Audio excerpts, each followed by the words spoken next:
Hello and welcome back. It's been a couple of days.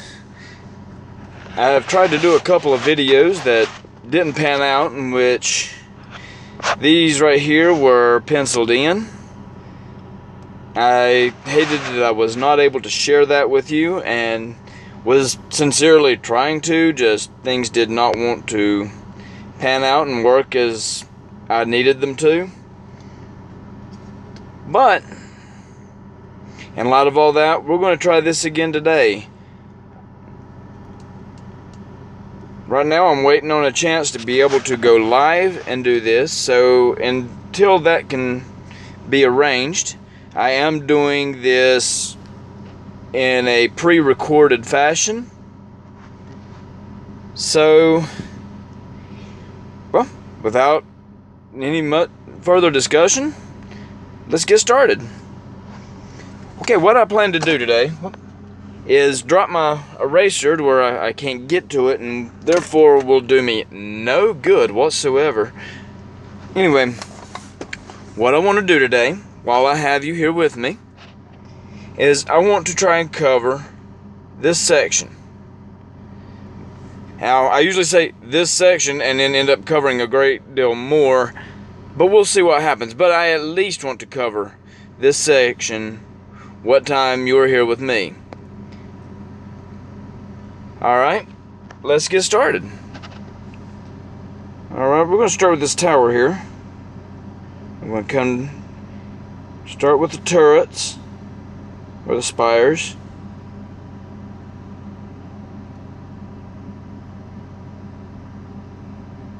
Because you want to have this stuff looking good. You want it to be evened up. You know what? I'm just going to add a little curly Q here, as if there's something that could be hung there.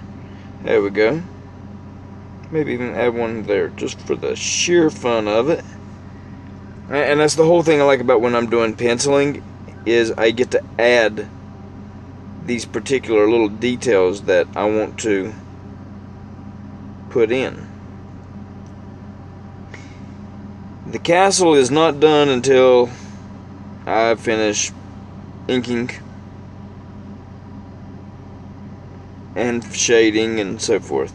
Sorry, I didn't mean to pause. I was just trying to concentrate on what I was doing, also while making sure that I did not allow for the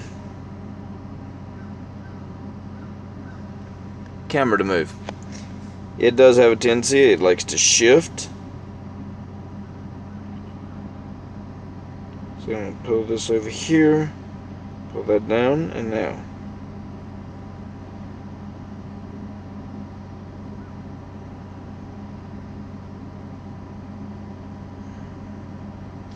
Now this right here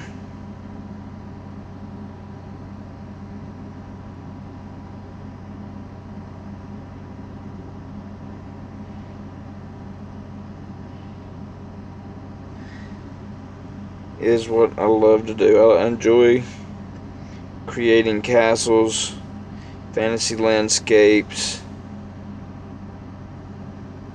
and the key element of this fantasy landscape. Okay, I'm going to show you where I just messed up, and I'm going to fix that. I just saw where I messed up. I'm going to fix that. Now, let me show you. See this line right here? Tells me that's the center of my castle, of my tower. Therefore, I need to back up.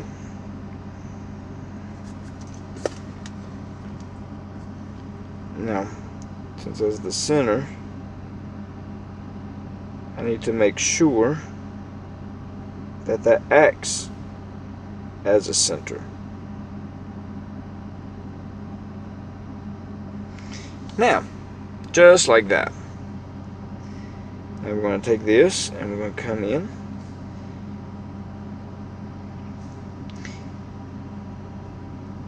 Anyway, as I was stating, I love to create fantasy landscapes and castles, and especially anything revolving around my world of Ballidor. Well, Ballidor is the name of a single kingdom in the world of Aerith, but it's also the name of the setting, so it's the home kingdom for the entire setting. So when these stories start getting published, it'll probably be like a Ballidor novel. Alright, I'm going to have to pause, and I will be right back. Alright, sorry about that. I had to take a call. Therefore, that's alright, and I'll have to remember where we were at. Anyway, I was talking about Ballidor. Ballidor is the setting, so anything I write as far as like novels and stuff like that, which is what the setting is being created for, is for fantasy novels, fantasy books. Oh, there I go. I told you that this thing would drift, and it sure enough did. But what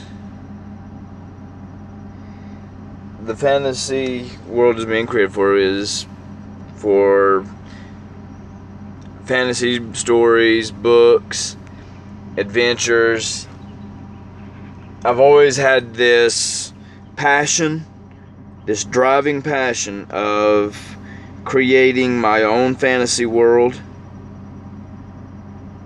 of filling it with creatures of my own design and designs from myth and legend. And I've had several failed attempts, but I was remarkably inspired by one day, based on a challenge that my mom issued back in, oh Lord, back when I was in 7th, 8th grade. And when she issued this challenge, I just thought I'd play it off like I was the smarter one.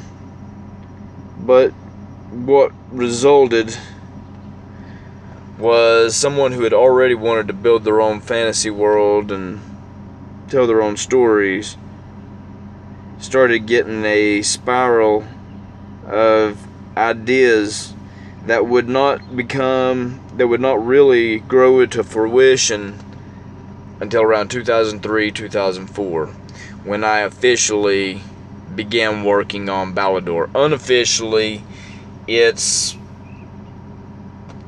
been in process since the mid-90s. So,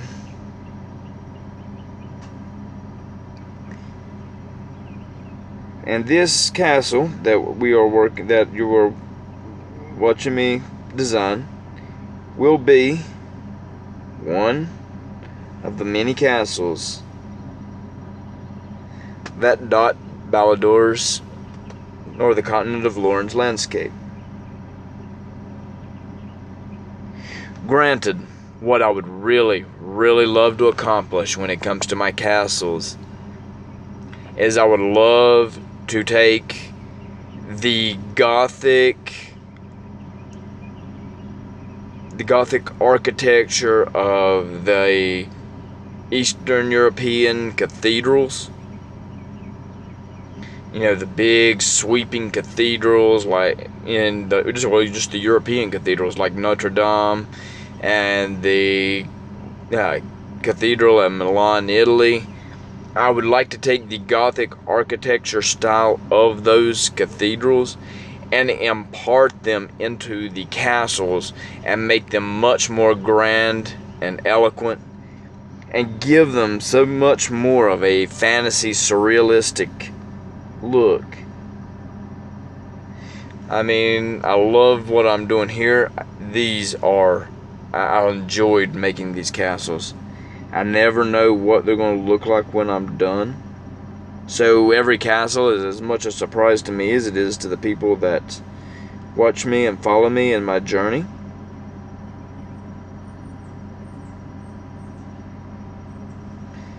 Alright, here's that middle point. Go up here. Let's take this in.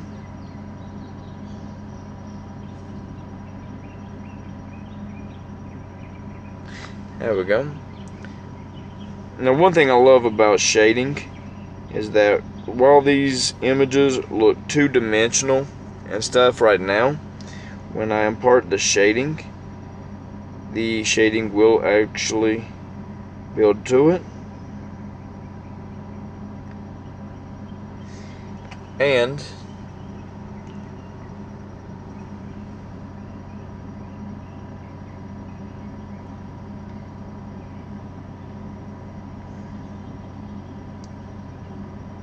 there we go.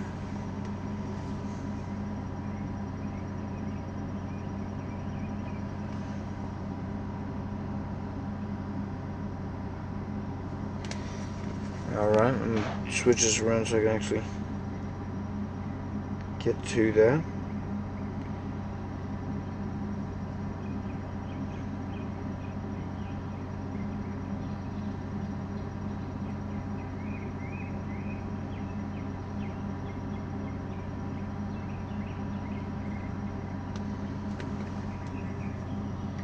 Oh, I see something. I messed up again.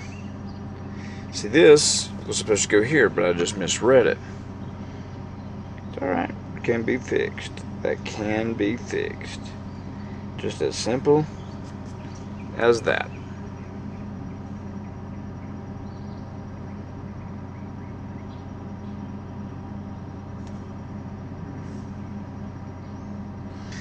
Alright. Now, Ballidor, and another way I can explain it is Ballidor has a lot of its roots in Gothic fantasy. I'll be honest on that. It's got a lot of roots in Gothic fantasy.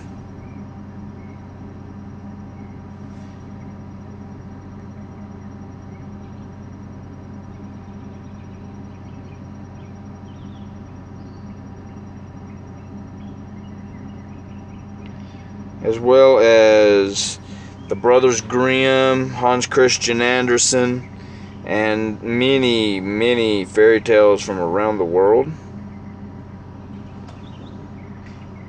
Fairy tales such as, and legends such as the Kingdom of Whirlwind in Russian and Slavic mythology. And in case you're wondering what the tale of Whirlwind about, Whirlwind was a great dragon. If I am not mistaken, and I remember reading him correctly, Whirlwind was a great dragon who pretty much captured a princess, which is kind of a base of a lot of of a lot of our knights and chivalrous legends. And a bogatyr set out to find him.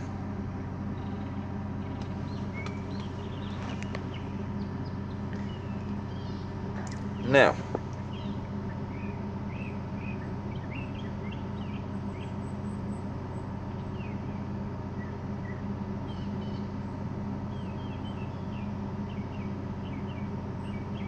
there we go.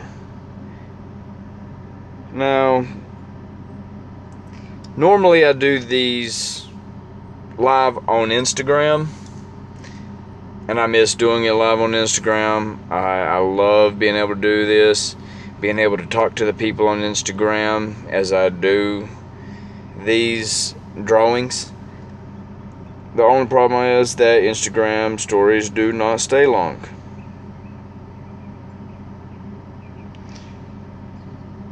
And therefore, if you do not get the chance to see the castle being constructed within the 24-hour mark,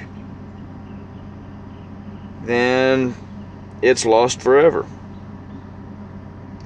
And and you can't upload any kind of video to Instagram, which is kind of sad. But given the kind of marketing deal it is, I can understand why. Because that's a tremendous server with a lot of things that are going on inside.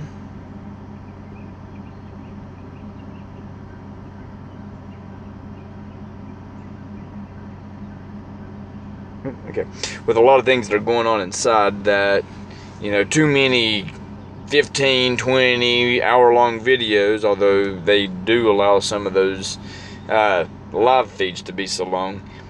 Still, it takes up a lot of space, data, time, and all that kind of good stuff, and makes it a little harder to access. And bad part is with Instagram, as it's getting with Facebook, is it's harder to use music even if you're just listening to it for a personal reason. I am one of those people. I love music. Matter of fact, I don't have any playing right now, but I got the vehicle I'm sitting in is turned off, and the air is blowing through. It feels great. It's a beautiful, beautiful autumn day. It feels like autumn for a change, and that is an accomplishment of its own in this recent time. All the hurricanes coming through in the North Carolina area that in this last little bit have, especially with Florence, threw the weather like a month out of whack. It always does. It never fails. I mean, some years, if there's no hurricanes or something coming through, everything sets off right on time. As soon as a hurricane comes through and drags that tropical air up with it, it throws the whole season out of whack. It throws the whole thing out of balance.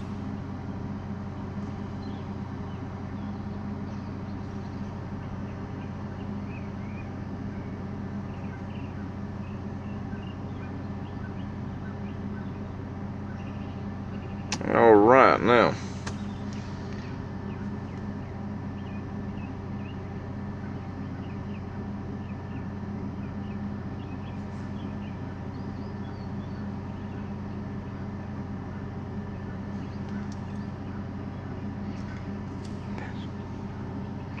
let's see. Now, yeah, this will probably be as soon as I finish up these couple of towers, it'll probably be about the extent of it. I don't want to use up all the room on this tiny tablet that I will use. My oversized phone is the inside joke if me and some of my friends are passing along.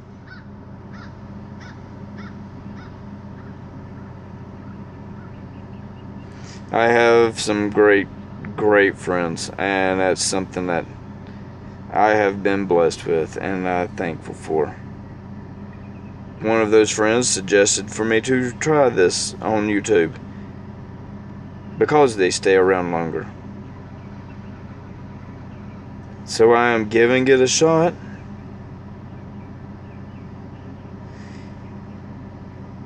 And if this works out, then I will be eternally grateful for that person and what she offered to do, or what she suggested for me to do. It won't be the first time she suggested something that turned out golden, and shows that she is one of those right people that will be beneficial. Well, not even really beneficial, but I would be honored to keep in my life. So,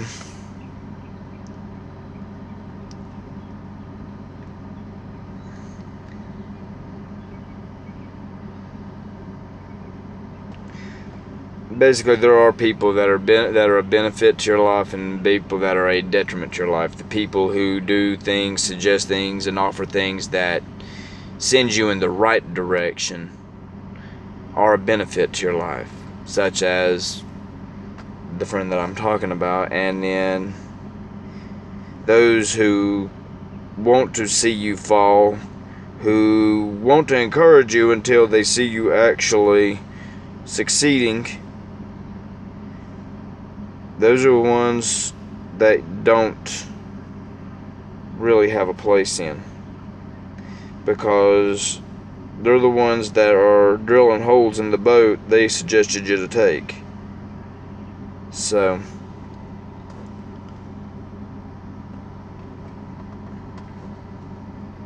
yeah, But anyway, well, it looks like I have gotten to that stopping point I was discussing. I will go ahead and do this hat piece right here, this tower top, while you guys are right here with me.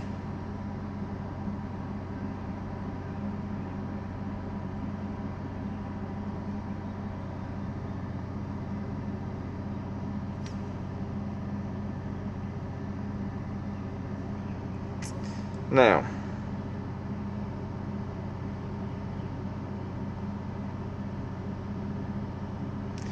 good people in your life are an asset. They're not a weakness, they're not a liability, they're a necessity. The right people in your life can lift you up and point you in the right direction and demand a higher standard for it, or a higher standard of you, that you will willingly place upon yourself because you want to ensure that you don't let those people down. I have been fortunate in my life that I have people like that, and especially the one who suggested for me to do YouTube, as far as doing this for YouTube. I also have other friends who are supporting that by shouting out or giving a shout out on their Instagram pages and such. And I sincerely and deeply appreciate them, because they do not have to do this. They don't have to do that. And the fact that they are supporting me in that manner and in other manners which I have inadvertently walked upon them when they were doing, it tells me that my friends are a special group indeed. And guys, I'm letting you know, if you're watching this video, if you're among the people I'm talking about,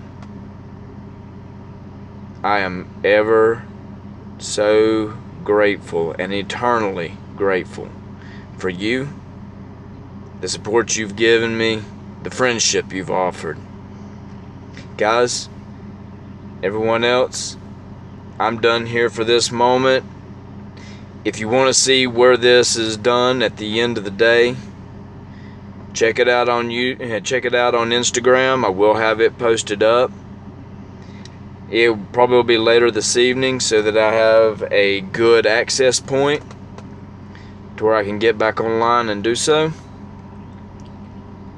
But all the same, to those of you who have supported me and have suggested and done things to help further me along and to boost me forward, I am eternally grateful. Thank you.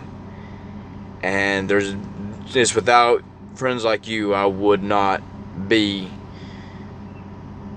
going where I am or knowing who I was. Thank you. Everyone, have a good day. Peace out. Do something to make a world a better place for those around you. Believe me, the world needs good people. Alright, this is the castle thus far. Alright, have a good day. Peace out. Be good.